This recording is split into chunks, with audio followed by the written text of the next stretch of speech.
ironic. We're gonna stay right here. Right here is about to be blown apart.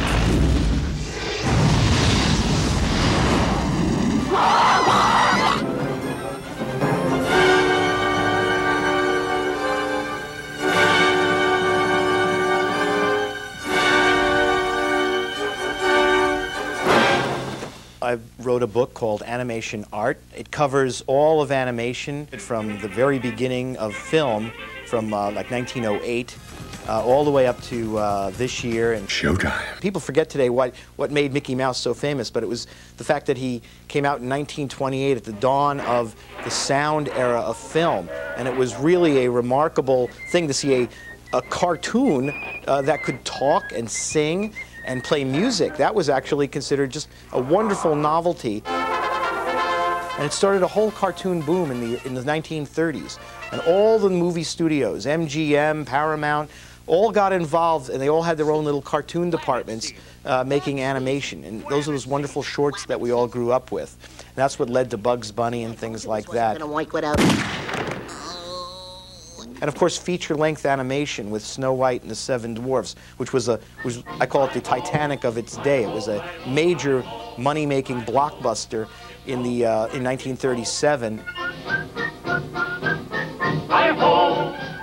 Television came in. Hanna-Barbera pioneered TV cartoons. Wilma, I'm home. Fred! The Flintstones, the first primetime animated series. Late with my dinner again, huh, Wilma? I work hard all day, too. And what do I get? A lot of yak from you. There are two major types of jobs in the industry, per se. One is feature film animation.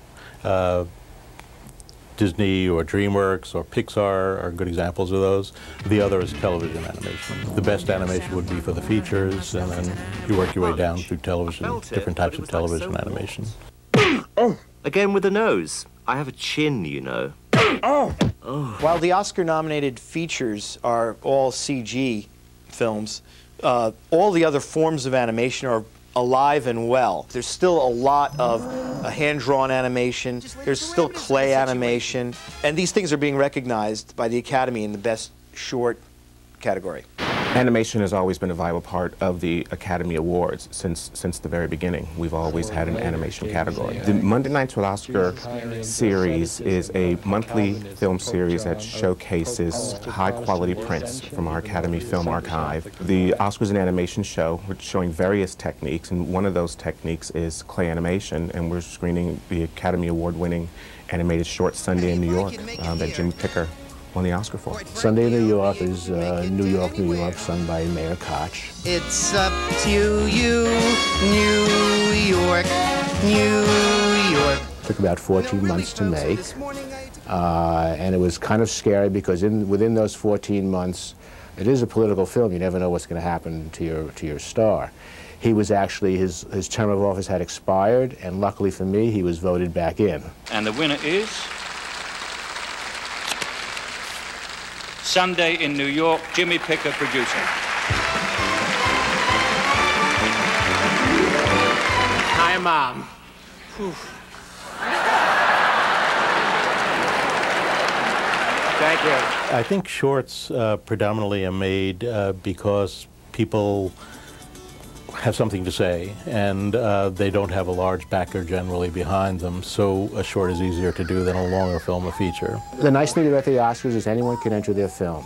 All you have to do is send it over, a copy over to the Motion Picture Academy by a certain date.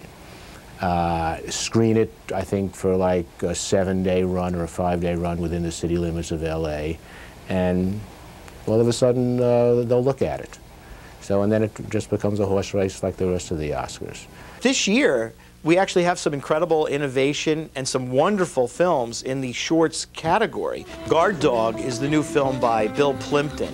This film is great. It's about a dog who's leading his master in a walk through the park, and he barks at everything he sees, and everything he sees is a danger to his master.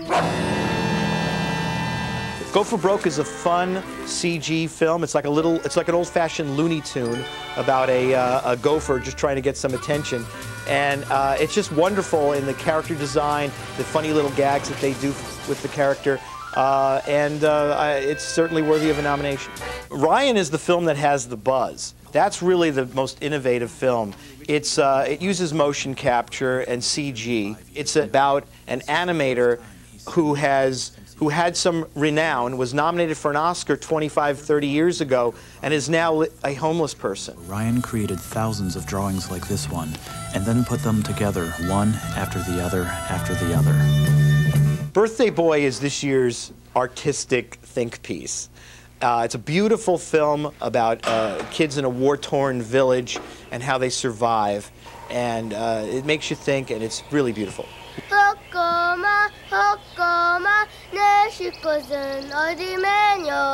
Lorenzo is a wonderful film from the Walt Disney Company. It's possibly the last two-dimensional animation that they're going to release.